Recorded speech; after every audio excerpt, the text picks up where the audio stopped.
Salut tout le monde, c'est Vince. Alors aujourd'hui, nouveau numéro consacré au Cinéma Club et cette fois on va s'attaquer vraiment mais à du maxi lourd et je dirais même du méga lourd, Unfriended Dead 1 et 2.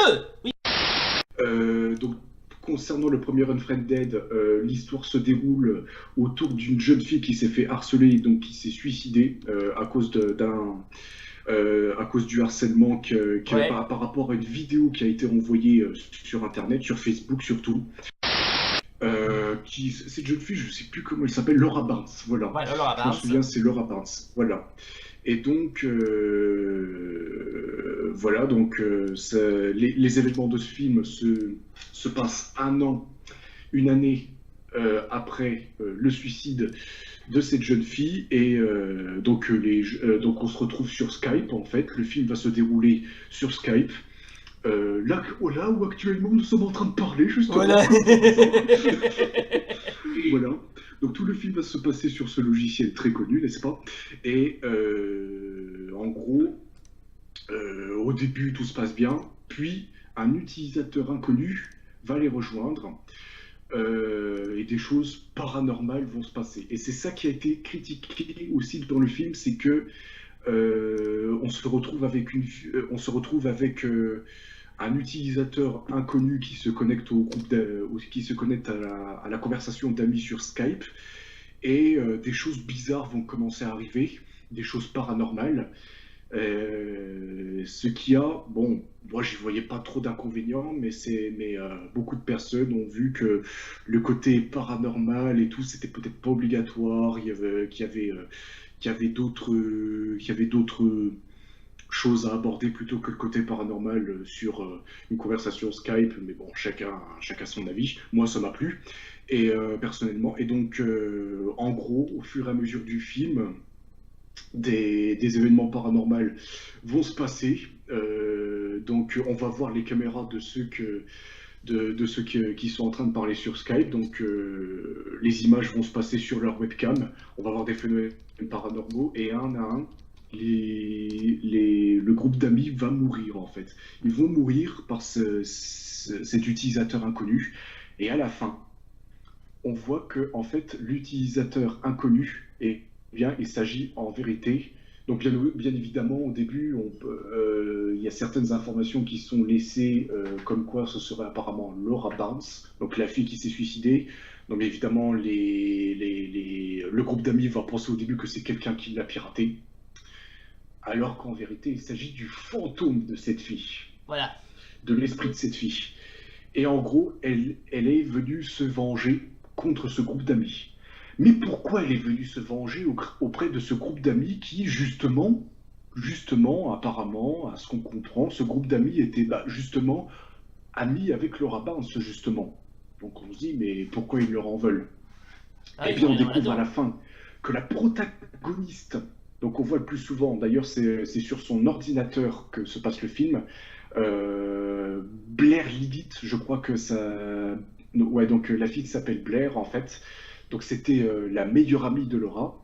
Et on découvre à la fin, en fait, que c'est elle qui a envoyé la vidéo qui a provoqué les harcèlements de Laura Barnes. Et donc, du coup, c'est à cause d'elle qu'elle s'est suicidée, en fait. Parce que c'est elle qui a envoyé la vidéo. Et donc, on découvre pourquoi l'esprit de Laura Barnes, à la fin, est revenu se venger contre ses amis et contre elle. Et puis, bah, voilà, et le film se termine par un gros screamer à la fin. Voilà, un truc assez classique, mais qui fut toujours son petit effet. Voilà. Voilà, exactement. Donc, dans l'ensemble, ce film, alors je sais que pas mal, pour pas mal, ça ne les a pas vraiment plu, le côté paranormal et tout. Mais pour moi, alors il faut savoir au fi, ne vous en faites pas. Il faut savoir aussi que ce film, eh ben, on en avait parlé avant. C'est vrai que ce premier Unfriended, par rapport au deuxième, est plus gore. Enfin, c'est notre avis, mais on le trouve plus gore que le deuxième. Voilà. Voilà, ça a son avantage. Mais c'est vrai que le côté paranormal, c'était peut-être pas obligé, mais voilà, chacun son avis. Mais Voilà, donc ça c'était Unfriended 1. oui. Oui, Oui, je disais donc, Oui, tu oui, disais, Vince. ouais, oui, je disais que donc les deux le films, le un et le 2 sont pas mal, quoi. Alors, selon les avis donc, de ceux des spectateurs en général, je pense que le 2 est bien mieux accueilli que le un. Mais personnellement, moi, le un, bah, c'est vrai que le 2 je l'ai trouvé un peu meilleur aussi, mais le un, franchement, pour moi, a le mérite d'être vu. Voilà. Je veux dire, alors, de ton point de vue, Pauline. Bah, moi, je peux pas dire grand-chose, je l'ai pas vu le premier. Bon, bah c'est pas grave, c'est pas grave. Et tu as quand même, je crois que tu Voilà. as vu le deuxième, il me semble. Ouais. Maintenant, on va quand même faire aussi un peu le résumé de Unfriended Dead 2, parce que je voudrais surtout parler de Unfriended Dead 2. Oui. À l'heure où nous enregistrons ce film, cette vidéo, Oui, pardon, c'est pas grave, c'est pas grave, c'est pas à grave. l'heure où nous enregistrons cette vidéo, donc le film, moi personnellement, je l'ai vu au cinéma, Pauline aussi, mais il n'est pas encore sorti en DVD. Normalement, il devrait sortir en début mai. Et j'ai franchement hâte de la voir. Je vous le dis franchement. Alors, pour plusieurs raisons, je vais vous dire pourquoi. Alors, concernant Unfriended 2, alors là, par contre, donc plus communément appelé Unfriended Dark Web. Alors, en fait, on va découvrir que le gars travaille dans un groupe qui s'appelle le Cercle et qui travaille sur le Dark Web, en fait. Et le gars, le propriétaire de l'ordi, va le contacter parce que depuis tout le temps où Mathias a récupéré l'ordi, et ben le gars, le vrai propriétaire de l'ordi, qui se nomme par le pseudonyme Sharon 4 ou Caron 4, je sais plus, enfin en tout cas je sais pas comment on dit le nom Sharon, mais apparemment c'est un ange de la mort ou je ne sais quoi. Voilà. Donc, dit dans le film, Sharon, c'est un ange de la mort ou je ne sais quoi. Et donc Sharon 4, donc c'est le pseudonyme du gars, il va contacter le propriétaire de l'ordi, il va contacter Mathias en fait, et il va lui faire montrer par un ordinateur par un téléphone portable qu'il voit tout ce qu'il fait, qu'il entend tout ce qu'il dit, etc. Enfin, il a une surveillance permanente sur lui, il sait tout ce qu'il fait. Un truc typique du dark web, quoi.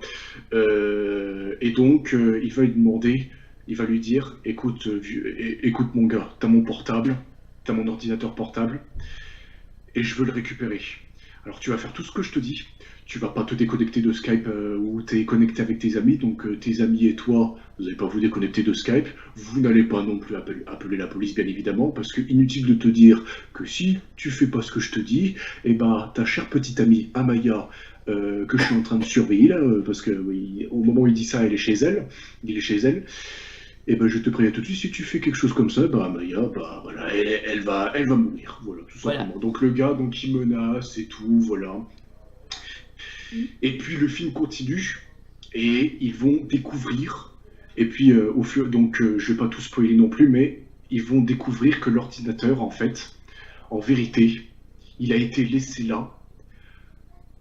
Il n'a pas été laissé là par hasard. En fait, c'était voulu. Ah, d'accord. Parce que en fait Mathias devait le gars, le propriétaire de l'ordi, il a laissé l'ordi dans les objets trouvés, certes, mais c'était fait exprès en fait, Ah, voilà. parce que le groupe en fait depuis le début, tout le groupe du cercle en fait, il surveille le Mathias en fait et ses amis, et donc un à un, eux aussi, ils vont mourir.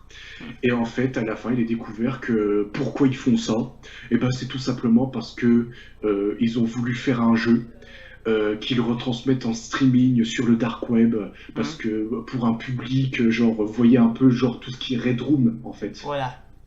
Voilà, c'est une sorte de jeu comme ça, en fait, où les gens, ils voient en fait, c'est retransmis en streaming, en fait, tout ce que les gens veulent, c'est voir ces gens mourir. Ouais. En fait, depuis le début, tout était prévu, et voilà, et donc, bien évidemment, toutes les preuves qui ont été laissées dans le film vont se répercuter sur les victimes du film, pour que le cercle puisse finir les victimes sans être soupçonnées, qu'ils puissent disparaître et puis qu'ils puissent continuer sans être soupçonnés par qui que ce soit. Donc ça, on voit que c'est un groupe très bien organisé. Ouais. Et puis à la fin, donc enfin, je vais pas tout dire non plus, mais vous verrez le reste par vous-même. Et à la fin, et bien à la fin, comment ça se termine? Alors, faut surtout que je précise la fin, ou les fins plutôt. La fin, en fait, elle va se terminer par Mathias. Donc, bien évidemment, c'est la dernière victime hein, qui va se faire tuer. On va voir, donc, bien évidemment, tout le monde meurt. Donc, bien évidemment, la fin en elle-même, elle est bien.